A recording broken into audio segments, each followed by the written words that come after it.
Hi, everyone. I am Linda Welbrock, the CEO and founder of Leading Women Entrepreneurs and the New Jersey Force for Change Awards. And I am so excited to have a Force for Change honoree here with us today. We have Bill Murray, the EVP, National Director of MWWPR with us. Welcome, Bill.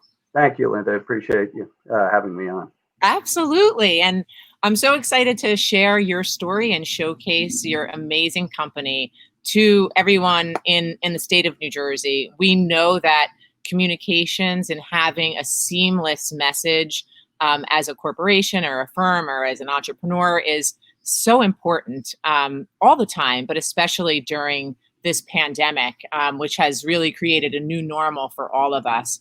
And I'd love for you to let's start with your backstory a little bit. So tell us about a life in the day of Bill and what you do at MWW, because you are a pillar in the state, and I want the rest of the world to know what your work is. Well, I started my career as a reporter and a community activist. I joined MWW in 1990 with the intention of staying here about a year. So exactly 30 years later, I'm the head of public affairs, government relations. We have a 50-state network of government relations, public affairs. We're a national and international firm. We've got 8 offices throughout the U.S. and London. My day-to-day job actually is managing marketing communications, B2B, issues management, crisis communications, and government relations. Much of the work I've been doing is regional, New York, New Jersey, Philadelphia, and Pennsylvania, but we also do quite a bit of work nationally, multiple states. Great, great. So a big job. And again, in our communications and PR category, you are a 2020 Force for Change winner. But I know there's been so many challenges during this pandemic. Tell me about what has been most challenging for you personally and how you had to adapt and shift. I'll tell you a couple things. One is direct engagement with people. So part of what I do is engage with people at events, through organizations, volunteer, through charities, and that's taken a hit. Obviously, you can't do that one-on-one. Being a communications professional, obviously, I found my way around that. Social media and digital media have been a key. One of the things I think was a challenge for many of our clients is, what do I do and how do I do it? What do I say? So many of them were concerned. What do I say to employees? What do I say to customers? Am I still open? How do I get open? How long will I be closed? I mean, there were a variety of issues. And this is in addition to the day-to-day communications activities that they were trying to conduct. So for me personally, it was get busy. How do we do this from home? How do we do it through technology? How do I keep staff motivated? How do I keep clients motivated and engaged? So I'll quickly, Zoom and Microsoft Teams and Skype have been critical in that. Yeah. But at the same time, they're also, we spend more time on Zoom calls than Yeah. we probably need than what you saw previously. So the challenges really have been managing time and keeping people engaged and motivated.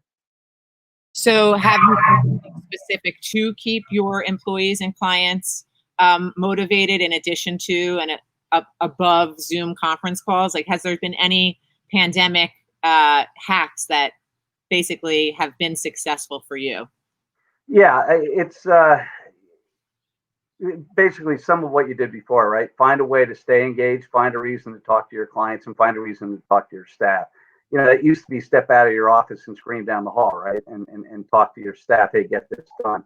So what we've done is increased our regular communications in the morning and at night. And that could be Zoom calls or just conference calls. With clients, it's calls at night. It's calls on the weekend. I'd say I'm not alone in this, but I think most of the challenges people have faced is, when does the day end? When does the week end? But during a pandemic, I mean, we're crisis communicators, we're issues management firm.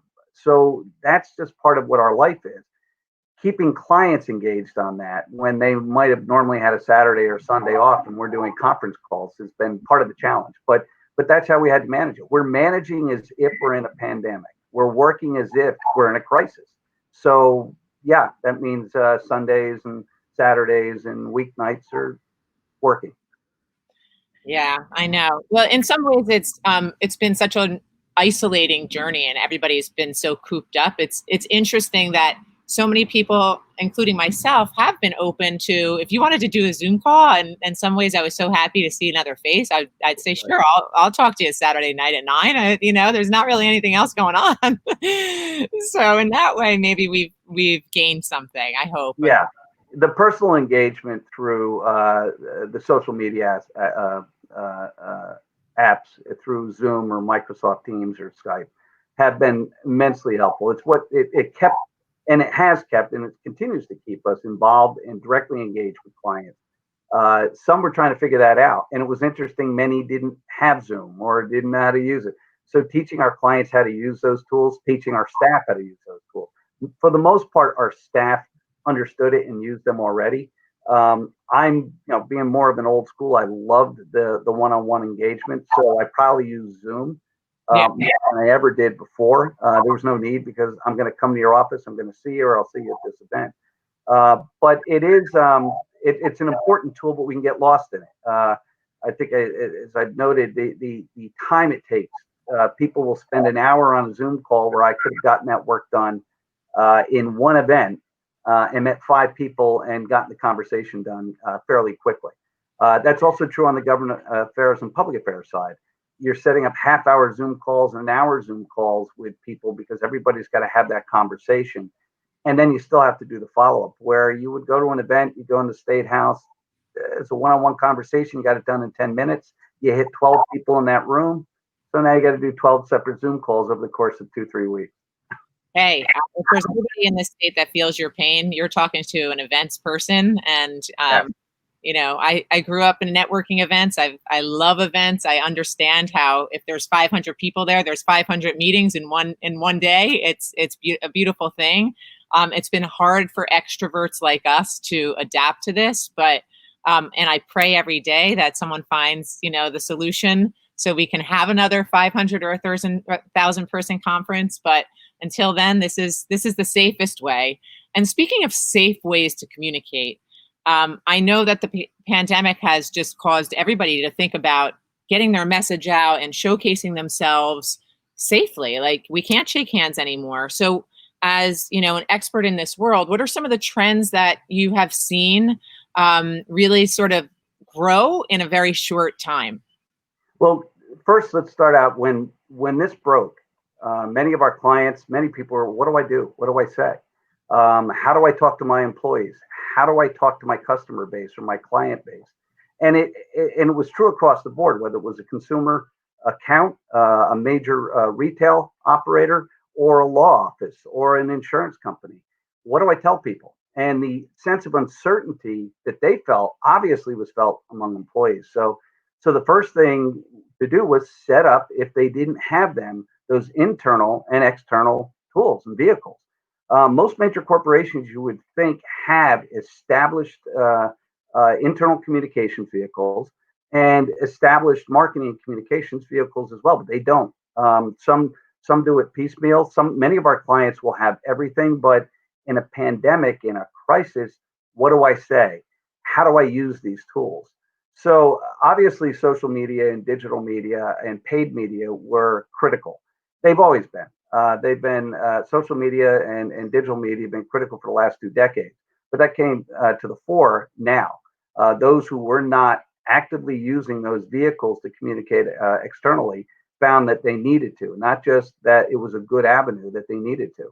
I think what we also saw was an uptick in paid content.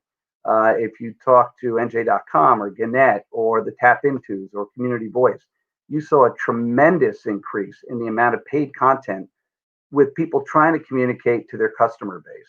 I think that's going to continue. I think more internal communication. And by the way, in addition to the pandemic, we had the unfortunate killing of George Floyd.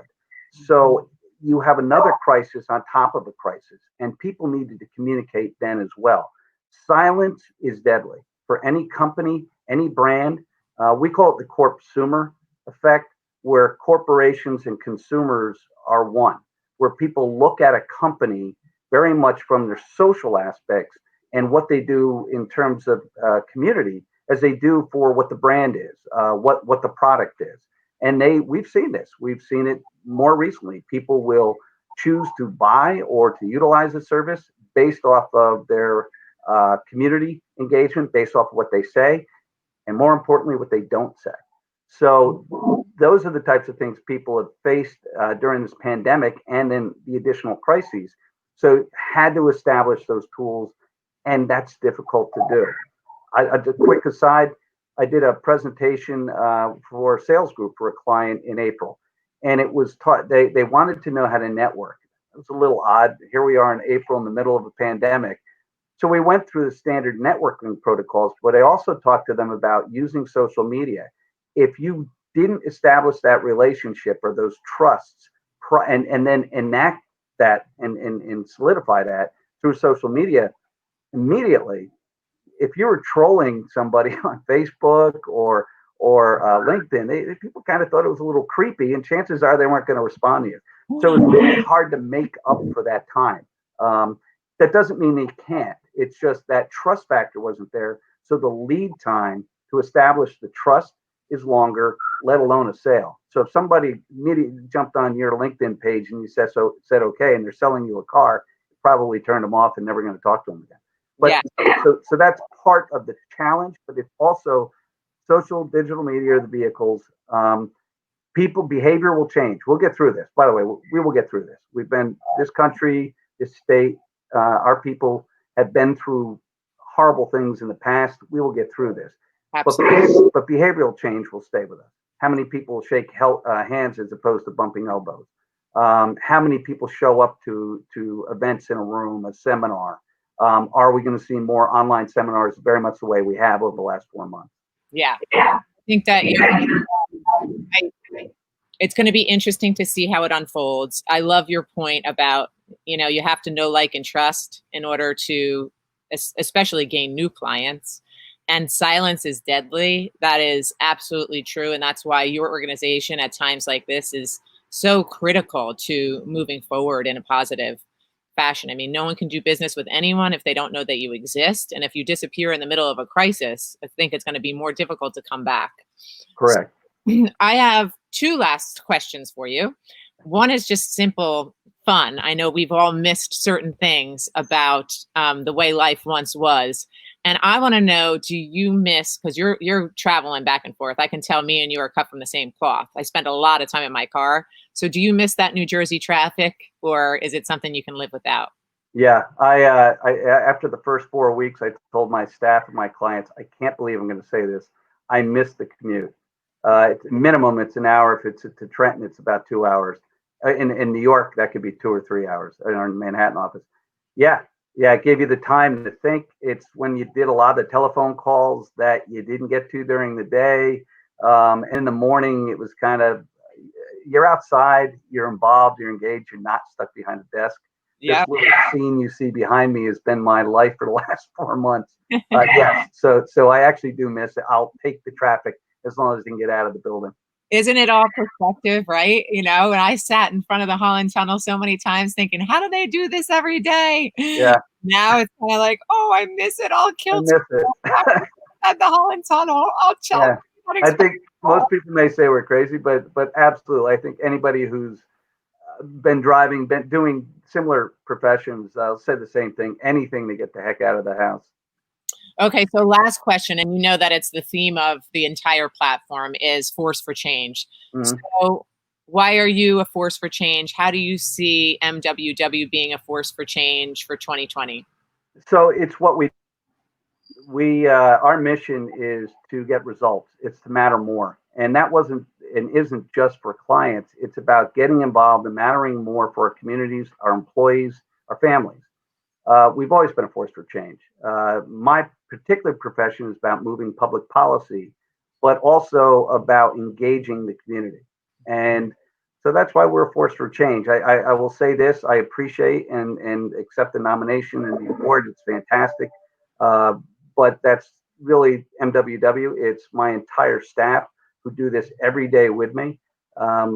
It's about change. Everything's about change. If you need to move the needle, if you need to change behavior, change perception, change public policy, you need to engage. That's what MWW does, and that's what my career's been for the last 40 years.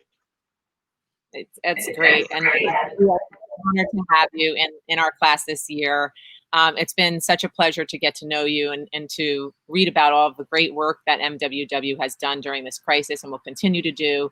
And we congratulate you and can't wait to celebrate you in the company on November 2nd at the virtual awards program. So everybody stay tuned and follow us from here. Thank you, Linda. Thank you.